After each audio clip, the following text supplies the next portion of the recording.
Hey, Detoxers. I asked Mickey Huff, the director of Project Censored, president of the Media Freedom Foundation, and the distinguished director of the Park Center for Independent Media and Journalism at Ithaca College, what people should know about the history of media and government colluding to convince people in the United States to enter war. I thought this was a particularly important question given the recent coverage of the conflict between Israel and Iran and the questions about whether or not the United States is going to get involved. Here was his response.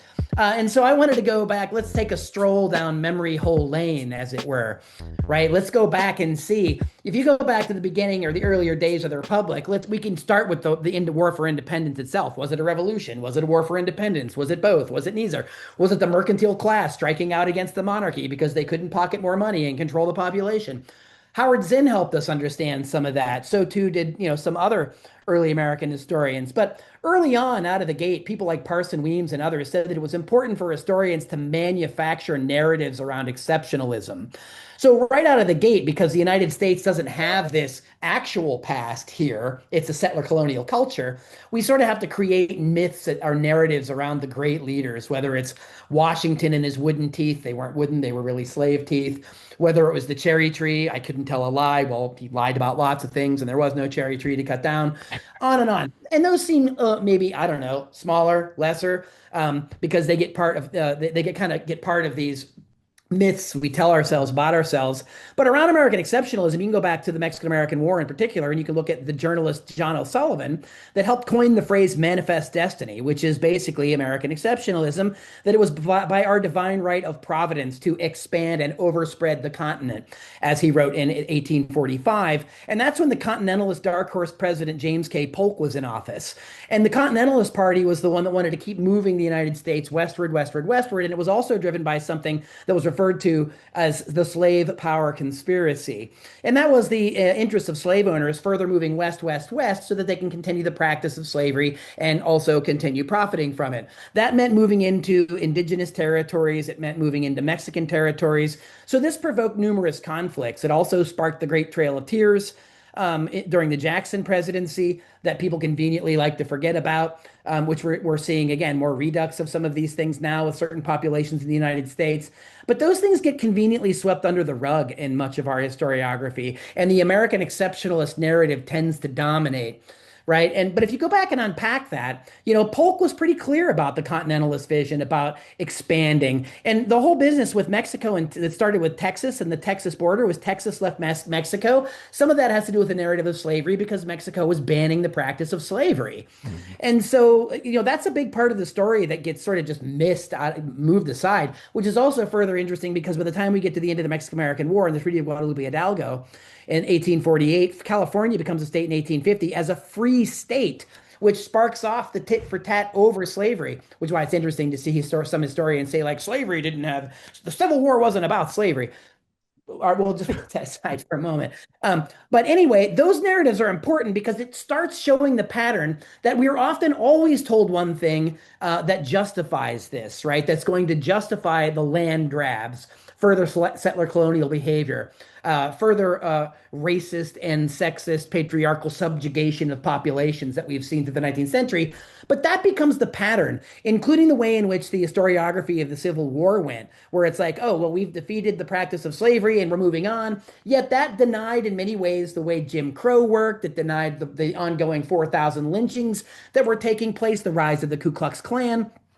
That history is very significant today because it makes one consider the historiographic approach that in many ways the South wants the Civil War. When we look around at everything from Charlottesville under Trump 1 to everything we see going on now with ICE under Trump 2, right? So history can be very constructive and the context is very significant, which is why journalists writing the president should be aware of these types of narratives. Where do we see these narratives imperially rise their heads again is none other than the Spanish-American War, when the newspapers promised to deliver the images that would be necessary to help justify the war in the public's eyes. And that's what happened with William McKinley, the Republican conservative businessman and expansionist that helped go and imperially take over and overthrow the government of Hawaii and impose a relative of the Dole Fruit Company on Hawaii, right? That was one of the big things that McKinley kicked off his presidency with, based on the teachings of Alfred Mahan, Rear Admiral, who wrote a book, The Influence of Sea Power Upon History in 1890, that talked about the need for the United States to industrialize its Navy, create coaling stations across the world,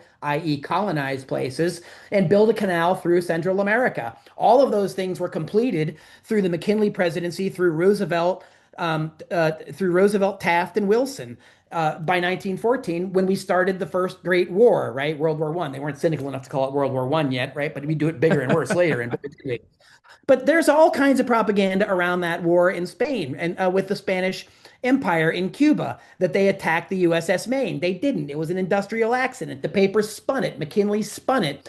And the papers ran the headline, "Remember the Maine, to hell with Spain." Well, Spain didn't want to go to war at the time. They didn't want to go into this kind of thing. And of course, the way it was peddled was that America was like the big benevolent brother. Remember that for phraseology for Orwell. But it was sort of the big brother taking care of its Rudyard Kipling, right? The white man's burden, the little brown neighbors and friends in the hemisphere. And I know that's racist language, but it's not my language. I'm literally paraphrasing and quoting the people of that era and how and why they were justifying it. Because when they went in and, quote, liberated Cuba, Puerto Rico, and the Philippines, oh, how did that get involved? Philippines is all the way on the other side of the world. Spain, sorry, tough loss. Emilio Aguinaldo, who fought to liberate with the United States against Spain, then turned and fought against the United States because the Filipinos didn't want to be occupied. Neither did the Cubans, neither did the Puerto Ricans. And if you take a look at that, take a look at what happened in Cuba. That regime of us that we helped topple, and we stayed over when we wrote the Platt Amendment so we wouldn't let them govern their own affairs until 1959 when Castro overthrew Batista. Now, look, you mentioned Iran, where we started some of this conversation. Why are we in this kind of situation with Iran? Well, you can't really have the conversation in the present without going back to the CIA's overthrow of Mossadegh in 1953. Or for that matter, we mentioned WMDs in Iraq. Well, why are we even dealing with Iraq and puppet states? That goes back to World War One, right? When the United States and Britain helped create the modern state of Iraq as basically an oil satellite. And that's been going on as a big part of geopolitics over the 20th century. World War One itself, Wilson needed to lie to the public in order to get that war started because he was neck deep in it with the banks and the munitions companies. And he ran as a peace candidate on a progressive ticket in 1916, only to turn around and have the Creel Commission, right, with Eddie Bernays and George Creel from media and advertising industry early at the time, that had these guys called Four Minutemen that went around and propagandized the country about the necessity of entering the war over there so we don't have to fight the war over here, which George W. Bush recycled after 9/11. You got to fight the terrorist over there so you don't have to fight them over here. Are we dizzy yet? Is history rhyming enough yet? I mean, we could go on and on and on. And in fact, I'm afraid to say that I probably will, because in World War One, that's where we also passed the Sedition Act and the Espionage Act. And that's where we punished people that spoke out against the war. That's where we punished people like Eugene Debs, who ran for president from prison, getting 1 million votes, who was actually pardoned by the Republican successor to Woodrow Wilson for speaking out against World War One. That's where we had the first Red Scare against Russia.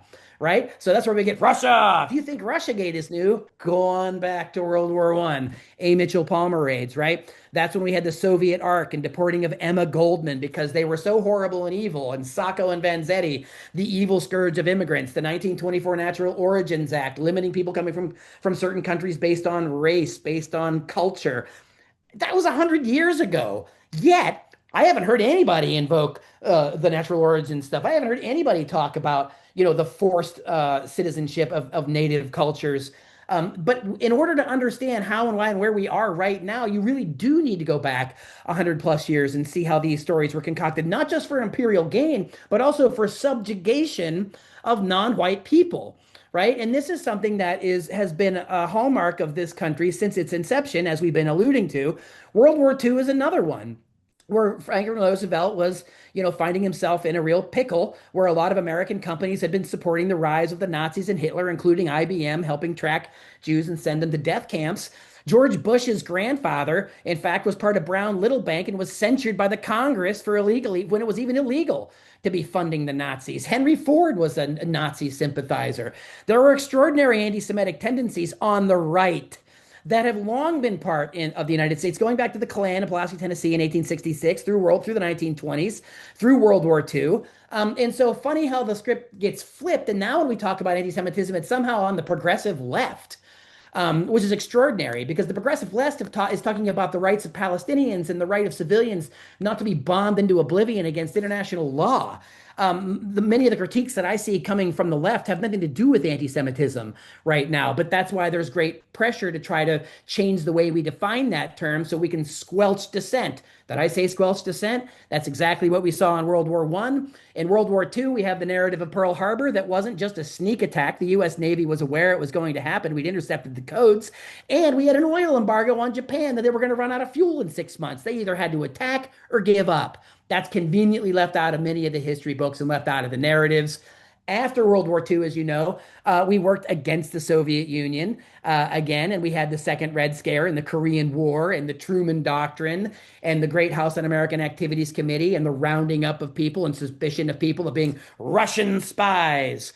Again, this whole Russiagate stuff that's been resurrected there's nothing new about it. It's an old tale. Does this mean Putin is a humanitarian? Does this mean Russia doesn't have its own imperial ambitions? No, but we need to walk and chew historiographic gum at the same time. We need to understand nuance. It isn't just about binaries. After that, we have the Gulf of Tonkin, the bogus attack that doesn't really happen that allows Lyndon Johnson to escalate the war in Vietnam. 1967, the Israeli attack on the USS Liberty, where they killed Americans on a U.S. military vessel that they've never been held accountable for. But that was all involved in their land grabs and the beginning of Israeli type of imperialism that was going on at the time. Look, we can go on. October surprise, George Herbert Walker Bush, after his stint in the CIA, right? When he was in the CIA, inherited people like Saddam Hussein and Manuel Noriega. We then later, during the Bush presidency, have wars against Noriega and Hussein in the Gulf War that his son W finishes again after 9/11 with the bogus WMD attacks. I know this is a rant, but how else can we pack it all in 15 minutes? So to continue the trajectory, we had the October surprise that helps Reagan get in by having Iran hold on to the hostages so Carter couldn't get them released. We go then through, and then Clinton, don't forget Bush invades Panama saying Noriega is like the next Hitler. He was a narco trafficker, and we killed several thousand innocent people in the Hollywood extraction of him to make it look like a big deal.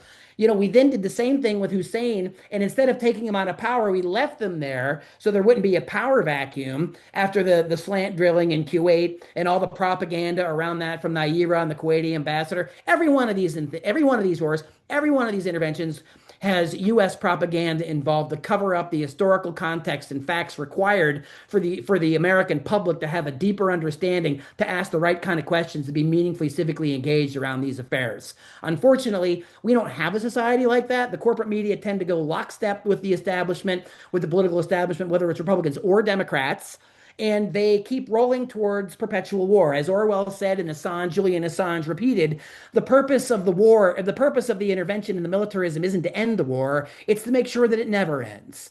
It's to make sure that the yardstick is always moved, the baseline shifts, there's always another enemy, and if there isn't one, we'll make sure we manufacture it. 9/11. Bin Laden was an asset going back to Afghanistan that Reagan inherited to fight with the Mujahideen against the Soviets to help push the collapse of the Soviet Empire. And then what happened? Then we have bin Laden turn around and attack U.S. bases. Even though he claims he's not the mastermind for 9/11, he claims that the main reason for 9/11 was U.S. unilateral support of Israel over the suppression of Palestine. We then see the lies that led up to WMDs to replace Hussein, the extraordinary lies about WMDs led by the New York Times and Judy Miller that were repeated by papers all over the country that only led Bush to a re-election in 2004. Again, we then have the same narrative of regime change with Libya because they were going off the gold standard, with Syria, and then again, Ukraine, going back to Obama and Biden, right, about how that mess started, and Biden's son being on the gas board and how they were involved in this business. This has been going on for quite a long time, Nolan. And if people are unfamiliar with this, with the Gore Vidal, right, with that quip again of "We live in the United States of amnesia," it's another narrative, however, to say that like, well, you can't forget things you were never taught because a lot of the things that I just talked about are left out of the American historical curriculum. We don't really get to hear it, and if you do, it's in college if you have a certain professor that wants to bring it up. And this is what's missing. This is the huge gap that's missing in these narratives that mean the American public is historically illiterate and civically illiterate to the degree to which they can't connect the dots to ask the right questions about what's happening now, which is why a majority of people, both in America and Israel, see Iran as a big threat and really are on the really supporting these kinds of wild and crazy attacks that could easily lead to World War III.